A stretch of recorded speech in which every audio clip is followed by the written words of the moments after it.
शुरू करते दोस्तों आज की शॉकिंग न्यूज सीरीज।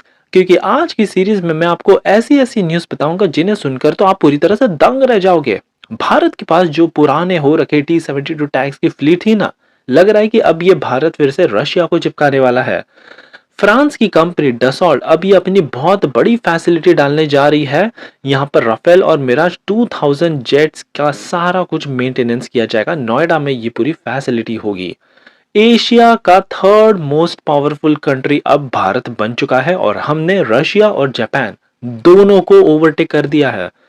अब पता नहीं क्या प्रॉब्लम आ चुकी है अमेरिका के MQ-9B ड्रोन में।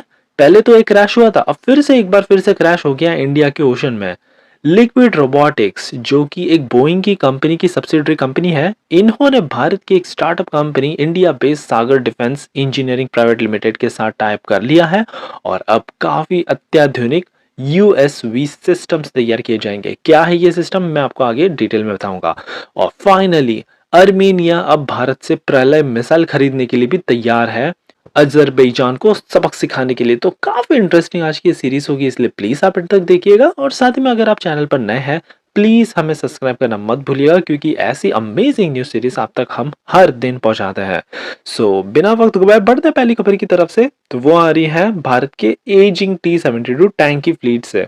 आपको बता दें कि यूरोपियन मीडिया आउटलेट यहाँ पर इन्होंने अब रिपोर्ट किया है कि भारत के पास 2500 T-72 की इन्वेंट्री है और अब ये सोवियत एरा के टैंक्स भारत छुटकारा पाना चाहता है। तमाम सारे पोटेंशियल बायर्स निकल कर आए हैं Africa, middle east, south east Asia में।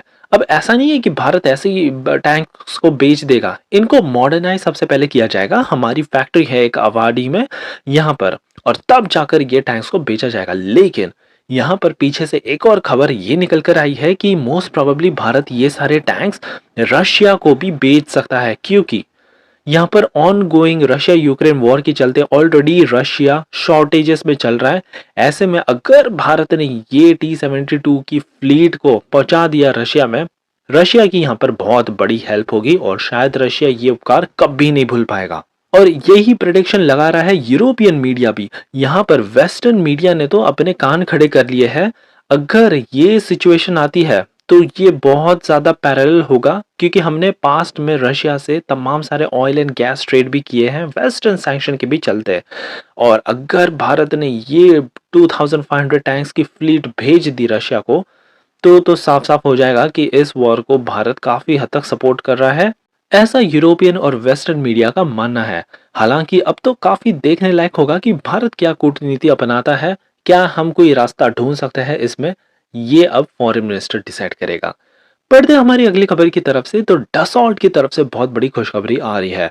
यहाँ पर एक बहुत बड़ी maintenance, repair and overhaul facility Rafale fighter jets और हमारे पास जो मिराज 2000 फाइटर जेट्स है, इनके सारे रख रखाव, मेंटेनेंस, रिपेयर, ऑपरेशन सब कुछ का यहाँ पर बंदोबस्त हो चुका है। नोएडा में फाइनली एक बहुत बड़ी फैसिलिटी लगने जा रही है। आपको बता दें कि करेंटली इंडियन एयरफोर्स के पास 36 राफेल है और 50 मिराज 2000 फाइटर जेट्स है। हालांकि अभी प्लान ये भी चल रहा है कि 26 राफेल मरीन एयरक्राफ्ट हम INS विक्रांत में डिप्लॉय करेंगे। ये बहुत बड़ा कॉन्ट्रैक्ट है, हमारे MiG-29 के फाइटर जेट्स को ये रिप्लेस कर देगा। 50,000 करोड़ रुपीस का ये पूरा कॉन्ट्रैक्ट है। सो किसी भी हालत में फ्रांस इस ल्यूक्रेटिव डील को बिल्कुल छोड़ना नहीं चाहेगा और एक के बाद एक काफी ल्यूक्रेटिव ऑफर्स ये भारत के सामने पेश कर रहा है। बढ़ते हमारी अगली खबर की तरफ से। तो बहुत ही बड़ी खुशखबरी आई है। ऑस्ट्रेलिया हर साल एशिया पावर इंडेक्स रिलीज करता है और इसी में भारत को देखा गया एशिया का थर्ड मोस्ट पावरफुल कंट्री, और हमने अब रशिया और जापान को ओवरटेक करके हमने थर्ड स्थान को हासिल कर लिया है। अब भारत को बहुत ही ज्यादा इन्फ्लुएंशियल एशियन कंट्री माना जाता है, जापान से भी ज्यादा इन्फ्लुएंशियल। भारत का अब पूरी दुनिया में डंका बज रहा है। आपको बता दें कि पहले नंबर पर है अमेरिका, दूसरे पर है चाइना और थर्ड पर अब आ चुका है भारत। ऑस्ट्रेलिया का वही नंबर 5th रैंक पर आता है। रशिया का यहाँ पर अब 6th रैंक पर आ चुका है यूक्रेन वॉर के चलते। और आप जानकर शौक रह जाओगे पाकिस्तान का यहाँ पर क्या रैंक है।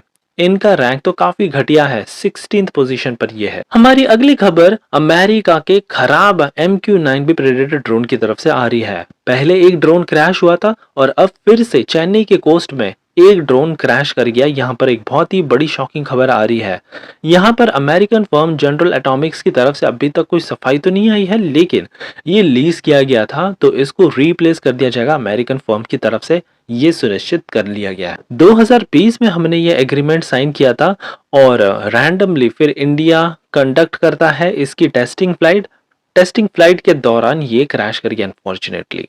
अमेरिका ने भी यहाँ पर पूरी तरह से आश्वासन दिया है कि हम आपको टाइमली रिप्लेसमेंट करा देंगे इस क्रैश्ड ड्रोन का, और इंडियन नेवी के सर्विलियंस कैपेबिलिटी में कोई भी इंटरप्शन नहीं आएगा, ये हम सुनिश्चित करते हैं। अब देखने लायक होगा कि भारत को सस्ते दाम में और मिल सकता है क्या। ये केस को लेकर भारत पोटेंशियली नेगोशिएट कर सकता है $4 बिलियन की डील, जहां पर हम 31 MQ-9 भी ये ड्रोन्स खरीदेंगे। भारत यहां पर कुछ लेवरेज डाल सकता है।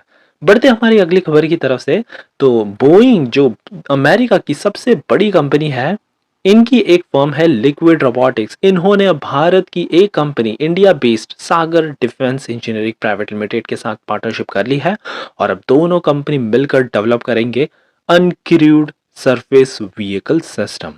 आपको बता दें कि ये समंदर में तैरने वाला सिस्टम है जिसमें कोई भी पायलट, कोई भी इंसान नहीं होगा। ये पूरी तरह से ऑटोनोमस होगा। इसे पावर मिलता है by wave and solar energy. इन दोनों के कॉम्बिनेशन से ये continuous renewable source of energy को जनरेट करता है। रियल टाइम डेटा और कम्युनिकेशन के कई तमाम चीजें, क्रिटिकल इंफॉर्मेशन ये प्रोवाइड करा सकता है और गेम चेंजर साबित हो सकता है ये। फाइनली हमारी आखिरी खबर आ रही है अर्मेनिया की तरफ से। यहाँ पर अर्मेनिया ने तो भारत के बाद एक काफी खतरनाक हथियार तो मंगाना शुरू कर दिया है और अब अगला नंबर आ चुका है प्रलय मिसाइल का।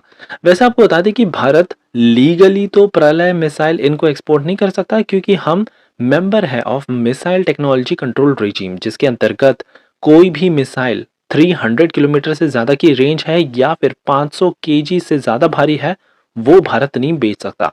यहाँ पर डीआरडीओ ने कहा है कि हम आपको बेचेंगे, लेकिन यहाँ पर कुछ मॉडिफिकेशंस करके भेजेंगे। इसकी रेंज को थोड़ी घटा दी जाएगी सो दैट हम सारा कुछ जो MTCR के रूल्स है, एग्रीमेंट्स है, उनको कंप्लाई कर सके और कोई भी वायोलेशन ना करे।